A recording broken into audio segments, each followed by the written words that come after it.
हाँ देख कौन लिखाई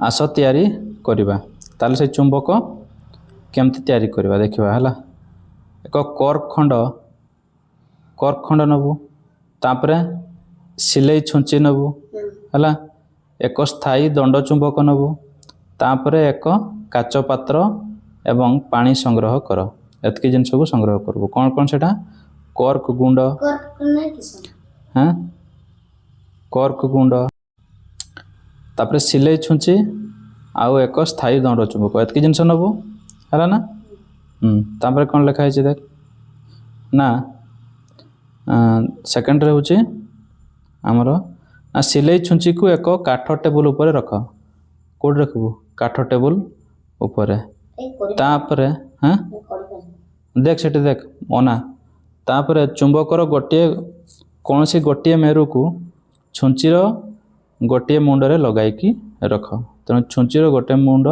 आउ आमर जो चुंबकर गोटे मुंड चित्र 4.7 क दर्शा जाइथिबा भली चित्रटा देख भल से ना कहीं चित्र तेणु 4.7 क दर्शा जाइथिबा अनुजाई चुंबक को यार दैर्घ्य सहित आमर छुंची उपरे गति कराओ जेतेबेले यह छुंचीर अन्य प्रांत रे पहुँचबो यहाको ऊपर को उठाओ जेतेबेले छुंचीर अन्य प्रांत को पहुँचबो सेतेबेले ताको ऊपर को उठेबो ताले गोटे प्रांत रखा आइथिला कोट रखा आइथिला एट रखा आइथिला आमर जो ये रे छुंचीर मुंड रे हैला तापरे सेटा को धीरे धीरे एंती नै मुंड को नबो बुझिला कोट को एंती धीरे धीरे नेलो नेला परे की हबो ना तापर लिखा है चुंबकर गोटे मेरु को सिलाई छुंचीर शेष भाग को टाण जो तुमे आरंभ करिथिल एवं पूर्व पदक्षेप को पुनरावृत्ति कर यही प्रक्रिया को अति क्रम रे आमर 30 रु 40 थर कर हैला तापर की हबो ना छुंची आमर निकट छुंची निकट को किसी लुहा गुंड किंबा स्टील पिन आण कहाँ पाकू से छुंचीटा पाकू जदि पिन किंबा लुहा गुंड छुंची प्रति आकर्षित हुए तेबे यार अर्थ होउची छुंची एक चुंबक रे परिणत होइची तामने ए जो घसी घसी घसी निया गला कौन चुंबकटा को ठीक अच्छे से चुंबकटा को छुंची उपरे घसी घसी जो निया गला सेठू कौन हैला से गोटे चुंबक रे परिणत हैला के आमर छुंचीटा तापरे देख तापरे कहिची एही छुंची को कर्क भीतर दे भू समांतर करी रख कर्क को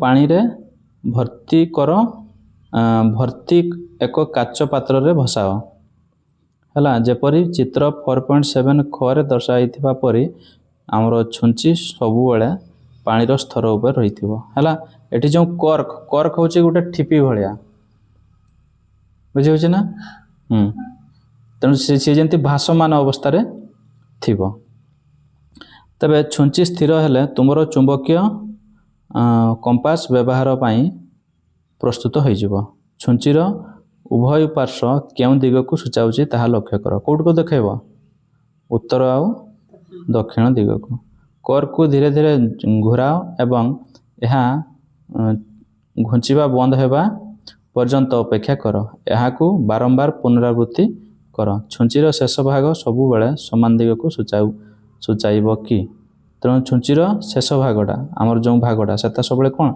समान दिग को ही सूचाइब तापर देख जेतेबेले आमे दुईटी चुंबक को पाखापाखि रखू सेतेबेले कौन हुए तेणु जेतेबेले दुईटा चुंबक को पाखापाखि रखिबा सेतेबेले की होची तांको तांको मध्य कौन कौन सब होची माने से माने घुंची जाउछंती ना पाखे जाउछंती सेटा देखिबा हैला देख कौन लिखा है ना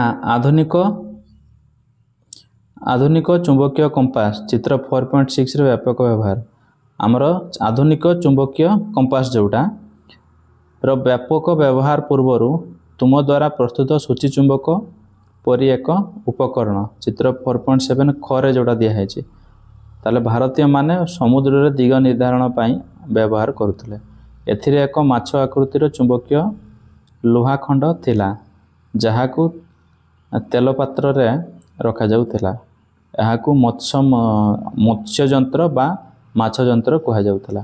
ତାକୁ କେଉଁଠି ରଖାଯାଉଥିଲା ନା ତେଲ ପାତ୍ରରେ ଗୋଟେ ରଖାଯାଉଥିଲା ହେଲା ସେ ଚୁମ୍ବକଟିକୁ।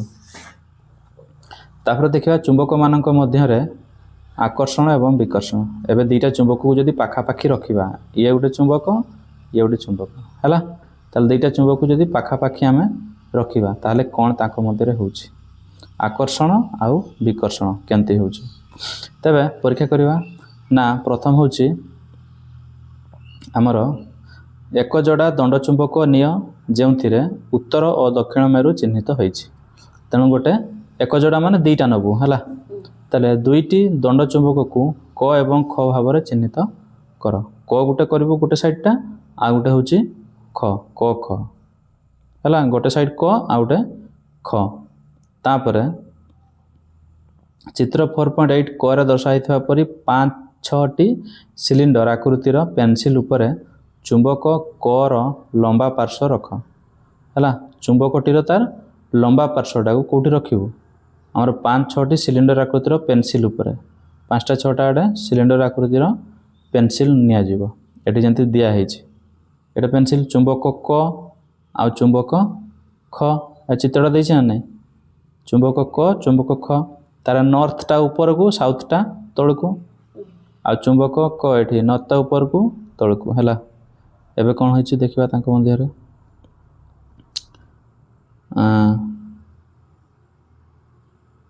ଲମ୍ବା ପାର୍ଶ୍ୱଟାକୁ ରଖ। ତାପରେ ଦେଖ ଏବେ ପେନସିଲ୍ରେ ରଖାଯାଇଥିବା ଚୁମ୍ବକ କର ଶେଷ ଭାଗ ନିକଟକୁ ଚୁମ୍ବକ ଖର କୌଣସି ପ୍ରାନ୍ତ ଆଣ। ତାହେଲେ ଚୁମ୍ବକ କର ଶେଷ ଭାଗ ନିକଟକୁ ଚୁମ୍ବକ ଖର ଗୋଟିଏ ପ୍ରାନ୍ତ ଆଣ, ଯେପରିକି ଦୁଇଟି ଚୁମ୍ବକ ପରସ୍ପରକୁ ସ୍ପର୍ଶ କରିବେ ନାହିଁ। ନିରୀକ୍ଷଣ କର କ'ଣ ଘଟୁଛି। କ'ଣ ଘଟିବ? ଦୁଇଟା ଯାକ ଯେତେବେଳେ ଚୁମ୍ବକର ଗୋଟେ ପାର୍ଶ୍ୱକୁ ଖଟା ଆମର କର ଗୋଟେ ପାର୍ଶ୍ୱ ଆଉ ଖର ଗୋଟେ ପାର୍ଶ୍ୱ ସେଇ ଦୁଇଟାର ପାଖାପାଖି ଆଣିବ। ଆଣିଲା ପରେ କ'ଣ ହେବ ଏଠି ଦେଖ। ତାପରେ ଚୁମ୍ବକ ଖର ଅନ୍ୟ ପ୍ରାନ୍ତକୁ ଚୁମ୍ବକ କ ଚିତ୍ର ଏତିକିରେ ସେହି ପ୍ରାନ୍ତ ନିକଟକୁ ଆଣ। ପେନସିଲ୍ ଉପରେ ଥିବା ଚୁମ୍ବକ କ ଗତି କରିବା ଆରମ୍ଭ କରେ କି? ଏହା ସର୍ବଦା ଚୁମ୍ବକ ଦିଗରେ ଗତି କରେ କି?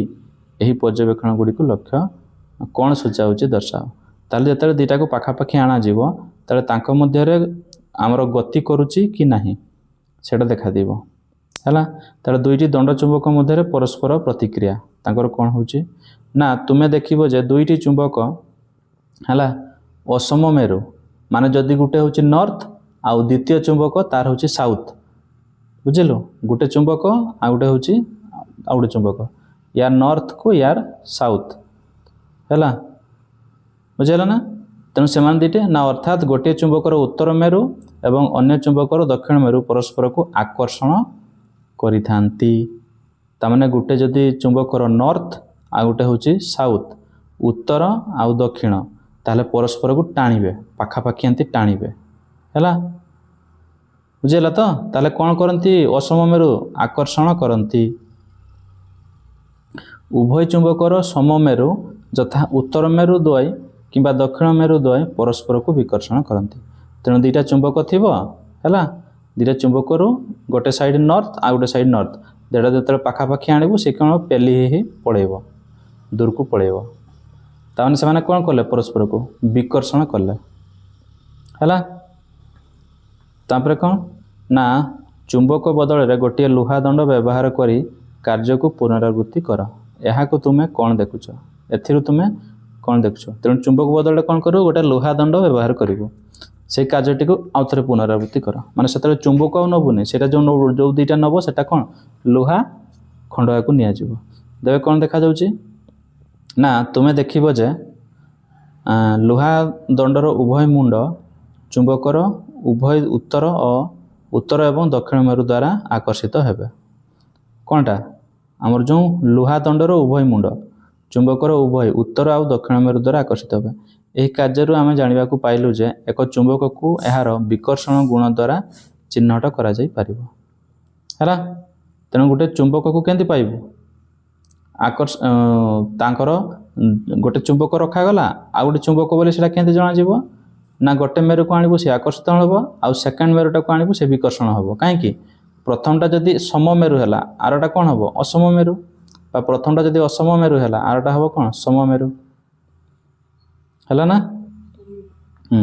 तापर देख ना आस परीक्षा करवा गोटे एक चुंबकीय कंपास एवं एक दंड चुंबक निय तेणु गोटे चुंबकीय कंपास नबू आ गोटे दंड चुंबक है। चुंबकीय कंपास केमती आमर जो घंटा भाया होगी आ गोटे दंड चुंबक निपर कौन ना चुंबकीय कंपास को एक भू समांतर पृष्ठ उपरे रखी यार कंटा स्थिर होगाकू अपेक्षा कर। ठीक अच्छे एवं धीरे धीरे दंड चुंबकर उत्तर मेरु को चुंबकीय कंपास उत्तर मेरु प्रांत को आण चित्र 4.9 क रे जंती दिखाई है 4.9 क यहाँ देख तल एक कंपास चुंबक एवं एक दंड चुंबक रखल ना।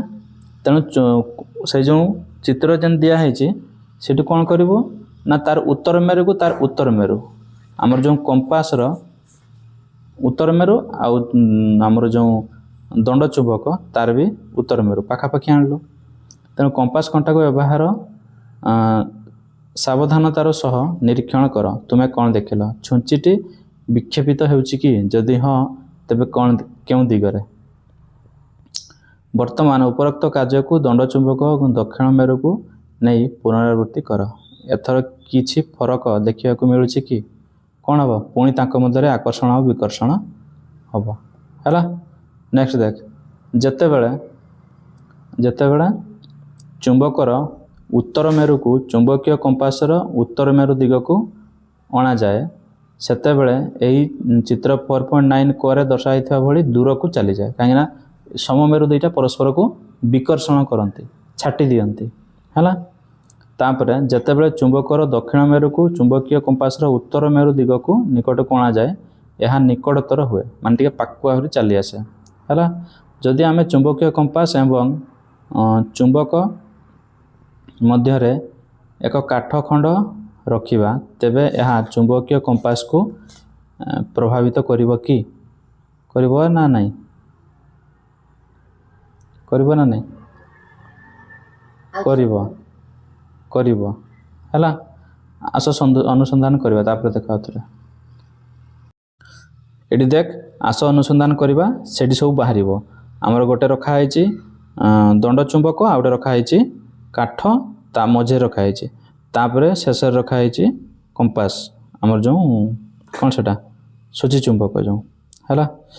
तेबे कार्य 4.6 प्रथम किंबा द्वितीय भाग को पुनरावृत्ति कर तापर दंड चुंबक एवं चुंबकीय कंपासर स्थान परिवर्तन न करी चित्र 4.10 रे दर्शा जाइथिबा परी टेबुल रे एक काठ खंड को लंब भाव में रख कंपास छुंची को सावधानतार सह निरीक्षण कर कौन घटुची ना काठ खंड जोगु कंपास छुंचीर विक्षेपण उपरे किछि प्रभाव पड़ी थाए कि सारणी 4.2 रे तुम पर्यवेक्षण लिखि रख। तेणु कौन है ना चुंबकीय कंपास मध्य थिबा एक काठ खंड एवं चुंबक सेटा दे दीची तापर कहिछि काठ खंड परिवर्ते कार्डबोर्ड सीट पतला प्लास्टिक सीट एवं एक पतला काच सीट नहीं यही प्रक्रिया को पुनरावृत्ति कर कौन हो देखा एतक जिनस को नेले है।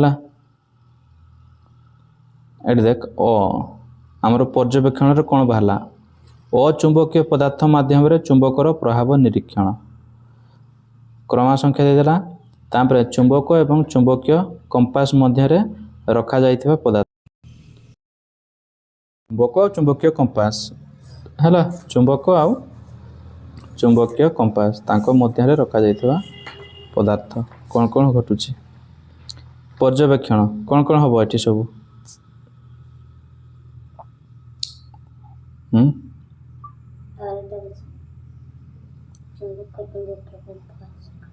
एटा सब बाहर बाहर करके लिखिबू है काठ कार्डबोर्ड प्लास्टिक काच तुम्हें देखिबो जे सेठी जहाँ जहाँ लिखिबू तापर सेठी तले देखाई देख है कौन लिखाई ना तुम्हें देखिबो जे उपरोक्त कौन से एक अचुंबकीय पदार्थर सीट चुंबक एवं चुंबकीय कंपास मध्य रखा गले छुंचीर विक्षेपण रे कौन से उल्लेखनीय परिवर्तन हुए नहीं। तेणु आमे यही सिद्धांत पारिबा जे चुंबकीय प्रभाव अचुंबकीय पदार्थ माध्यम कार्य करिपारे अचुंबकीय पदार्थ माध्यम कार्य करिपारे ताले कि हेबो तांको मध्यरे किछि परिवर्तन हेबो नाही का मध्यरे एठी किछि परिवर्तन हेबो नाही हैला तामने घुंचीबनी से जो सूची चुंबकटा सेटा घुंचीबनी हैला तापर चुंबक सहित मजा देखिबा चुंबक सहित केंती मजा करा होछि चुंबक विषय रे जानिबा परे रश्मि बहुत उत्साहित होई स्कूल मेला रे चुंबक व्यवहार करी किछि मजादार कार्य करिबाकू स्थिर करिथिला तुमे एहाकू निजे तैयारी करिबाकू चेष्टा करि पारो एवं आहुरी किछि मजादार धारणा विषय रे मध्ये चिंता करि पारो आमे एक माळ तैयारी करि परिबा कि सेठ देख चित्रटारे से कोन करछि एटा माळ तैयारी करछि देखछु ना एटा चित्रटा कि तैयारी करछि माळ ये होछि साउथ ये हला नॉर्थ ताले चुंबक एटा देख चुंबक किछि वस्तु को स्पर्श न करे सेमानंकु गतिशील कराई पारे हला एहा आश्चर्यजनक नुहे कि गतिशील कराए माने काहा को से कराए चुंबकीय पदार्थ गुडी को ना अचुंबकीय को चुंबकीय गुडा लोहा निकेल कोबाल्ट एगुडा को हला तापरे कार्डबोर्ड ट्रे तळे एक चुंबक नेक्स्ट मेला कार्डबोर्ड ट्रे तळे हमरो कार्डबोर्ड ट्रे तळे एक चुंबक चलाई आमे स्टील बॉल गुडी को गोलक धंदारू बाहर करि परिबा कि बाहर करि परिबा कि हो ठीक अछि देखिबा कोन लिखा है ना आंगुठी किंबा चुंबक को ओदा न करी आमे चुंबक व्यवहार करी पानी रे पड़िथिबा स्टील पेपर स्क्रिप को बाहर करि परिबा कि हाँ एटा देखुनी से उठी उठी जाउची ना नहीं एटी पानी रे स्टील पेपर क्लिप आउ गोलक धंदारे स्टील बॉल तापर देला दुईटी दियासिली आमर दुईटी दियासिली कार ये गोटे दियासिल कार ये गोटे दियासिल कार हेले परस्पर को आमर निकटतर हेले परस्पर आड़ को द्रुत गति रे जिबे ना परस्पर ठारू दूरे जिबे दूरे जिबे काहे कि दूरे जिबे सममेरु निकट रे थिबा दुईटी दियासिल कार तेणु जेहेतु सममेरु ताले सममेरु कि हेबे विकर्षण करिवे असममेरु हेले एठी जंती गोलठू दिया हेछि टा गोटे सेंती जदि एपड़टा एठी दिया जिवो ताले कोन हबो आकर्षण हबो किंतु से सममेरु दैछि ताले कि हबो विकर्षण हबो हला केतेक चुंबक रे उत्तर और दक्षिण मेरु को एन और एस भावे चिन्हित करा जाय उत्तर हेला नॉर्थ आ दक्षिण हेला साउथ अन्य केतेक चुंबक रे उभय मेरु को एक धड़ा बिंदु द्वारा सूचित करा जाय बेले बेले चुंबकर उत्तर मेरु को लाल और दक्षिण मेरु को नील रंग द्वारा सूचित करा जाय हला ताले चुंबक जो अछि से कोन कोन सूचित करा जाय गुटे रे एस गुटे रे एन एमती लिखा जाय परबो किंबा आउ केंती लिखि हबो ना गोटे मेरु को उत्तर मेरु को दे जिवो धळा रंग हला आउ दक्षिणटा की दिया जिवो धळा रंग बा धळा बिंदु बिंदु दे कि चिन्हट करा जिवो जंती सेटा देइछि एटा देइछि ना धळा बिंदु हला तापर आउटे कोन करा जिवो ना लाली रंग दिया जिवो हमर उत्तर मेरु को लाली रंग आ दक्षिण मेरु को दिया जिवो कोन नील रंग करा जिवो हला तापर देख नेक्स्ट ना चुंबक को किपरि सुरक्षित रखिबो ठीक अछि चुंबक कहे कोन कहे मते ठीक भाव रे दायित्व रे रख मते गोटे पार्श्व रे असम मेरु थिबा जोड़ी रे रख तेणु गोटे पार्श्व रे असम मेरु रहिबा दरकार देले कोन हबो परस्पर मध्य रे आकर्षण हबो सेठी जंती रखा है ना नहीं लोहा खंड तापर होची काठ खंड तांको मझी रे काठ खंडटा को रखा है मते ठीक भाव रे दायित्व रे रख मते गोटे पार्श्व रे असममेरु थिबा जोड़ी रे रख यह मझी रे एक काठ खंड रख दुई खंड नरम लोहा को दुई खंड रे रख ताले दुई खंड नरम लोहा हला कोडा इटा गोटे या गोटे कोन कोन हमरो नरम लोहा ये गोटे हला देले से कोन हबो सेटा होची रखिवार ପ୍ରଣାଳୀ। ତାପରେ କ'ଣ ନା ମୋତେ ଗରମ କର ନାହିଁ କିମ୍ବା ମୋତେ ତଳେ ପକାଅ ନାହିଁ କିମ୍ବା ମୋତେ ହାତୁଡ଼ି ଦ୍ୱାରା ଆଘାତ ଦିଅ ନାହିଁ, ମୋତେ ମୋବାଇଲ ଫୋନ୍ କିମ୍ବା ରିମୋଟ୍ କଣ୍ଟ୍ରୋଲ ନିକଟରେ ରଖ ନାହିଁ। କାହିଁକି? ଚୁମ୍ବକର ତା'ର ଆକର୍ଷଣ ଗୁଣ, ତା'ର ଚୁମ୍ବକ ଏରିଆ ଯେଉଁଟା ରହିବ ହେଲା, ଚୁମ୍ବକୀୟ ପ୍ରଭାବ ଯେଉଁଠି ପକାଇବ ସେଠି ସେ ସେମାନଙ୍କୁ ବିକ୍ଷେପିତ କରିବ, ପ୍ରୋବ୍ଲେମ୍ ପକାଇବ। ଆମର ଧର ଯେଉଁ ରିମୋଟ୍ଟାକୁ ମାରିଲ, ଏଇଟା କ'ଣଟା ରିମୋଟ୍ଟା ମାରିଲେ କି ହେବ, ଏଇ ଜାଗାଟାରେ ଚୁମ୍ବକୀୟ କ୍ଷେତ୍ର ତାର ଯେଉଁ ଜାଗାରେ ଥିବ ସେ ଜାଗାକୁ ସେ ପାର କରିକି ଯାଇପାରିବନି, ମାନେ ସିଗ୍ନାଲ ଠିକ୍ ସେ ପାଇବନି ହେଲା। ତାପରେ ଦେଖ ସାବଧାନତା, ମଜା ନିଅ କିନ୍ତୁ ଚୁମ୍ବକକୁ ଯତ୍ନର ସହ ବ୍ୟବହାର କର। ସରିଲା। ତାହେଲେ ପ୍ରମୁଖ ଶବ୍ଦ, ଆକର୍ଷଣ, ବିକର୍ଷଣ, ସିଦ୍ଧାନ୍ତ ଏଇଟା ଟିକେ ପଢ଼ିଦେବୁ। ତାପରେ ଆମେ କ'ଣ ଶିଖିଲେ ଟିକେ ଦେଖିଦେବା। କ'ଣ କ'ଣ ଶିଖିଲେ ଟିକେ ସର୍ଟରେ ଦେଖିଦେବା। କ'ଣ କ'ଣ ଦିଆହେଇଛି ନା ଏକ ଚୁମ୍ବକର ଦୁଇଟି ମେରୁ ଥାଏ, ଉତ୍ତର ମେରୁ ଦକ୍ଷିଣ ମେରୁ। ଏଇଟା ଜାଣିଲେ। ଚୁମ୍ବକର ମେରୁ ସବୁବେଳେ ଯୋଡ଼ିରେ ରହିଥାଏ। କୌଣସି ଚୁମ୍ବକରେ କେବଳ ଉତ୍ତର ମେରୁ କିମ୍ବା ଦକ୍ଷିଣ ମେରୁ ରହିପାରିବେ ନାହିଁ। ଚୁମ୍ବକୀୟ ପଦାର୍ଥ ହେଉଛି ସେହି ପଦାର୍ଥ ଯାହା ଚୁମ୍ବକ ପ୍ରତି ଆକର୍ଷିତ ହୁଏ ହେଲା। ଅଚୁମ୍ବକୀୟ ପଦାର୍ଥ ହେଉଛି ସେହି ପଦାର୍ଥ ଯାହା ଚୁମ୍ବକ ପ୍ରତି ଆକର୍ଷିତ ହୁଏ ନାହିଁ। ତାପରେ ମୁକ୍ତ ଭାବରେ ଝୁଲୁଥିବା ଏକ ଚୁମ୍ବକ ଉତ୍ତର ଦକ୍ଷିଣ ଦିଗରେ ସ୍ଥିର ହୋଇ ରହେ। ତାପରେ ଚୁମ୍ବକୀୟ କମ୍ପାସର ସୂଚୀ ଉତ୍ତର ଦକ୍ଷିଣ ଦିଗକୁ ସୂଚାଇଥାଏ। ଯେତେବେଳେ ଦୁଇଟି ଚୁମ୍ବକକୁ ପରସ୍ପର ନିକଟତର କରାଯାଏ, ସମମେରୁ ଉତ୍ତର ହେଲା, ଉତ୍ତରକୁ ଉତ୍ତର ଏବଂ ଦକ୍ଷିଣକୁ ଦକ୍ଷିଣ ହେଲା ପରସ୍ପରକୁ ବିକର୍ଷିତ କରିଥାଏ ଏବଂ ଅସମ ମେରୁ ଉତ୍ତର ଦକ୍ଷିଣ ଆଉ ଦକ୍ଷିଣ ଉତ୍ତର ଯାହା ହେଉ ପରସ୍ପରକୁ ଆକର୍ଷିତ କରିଥାଏ। ତାମାନେ ଅସମ ଯେଉଁଠି ହେଲା ସେଠି ହେବ କ'ଣ ଆକର୍ଷଣ, ଆଉ ଯେଉଁଠି ସମ ହେଇଗଲା ଖାଲି ସେଠି ହେବ ବିକର୍ଷଣ ହେଲା। ମାନେ ଉଲ୍ଟା charge, plus minus minus plus ହେଲା। ତାହେଲେ ଆସ ଆମେ ଶିକ୍ଷଣର ଅଭିବୃଦ୍ଧି କରିବା। ଏଇଟା କାଲି କରିବା ନା ଆଜି କରିବା?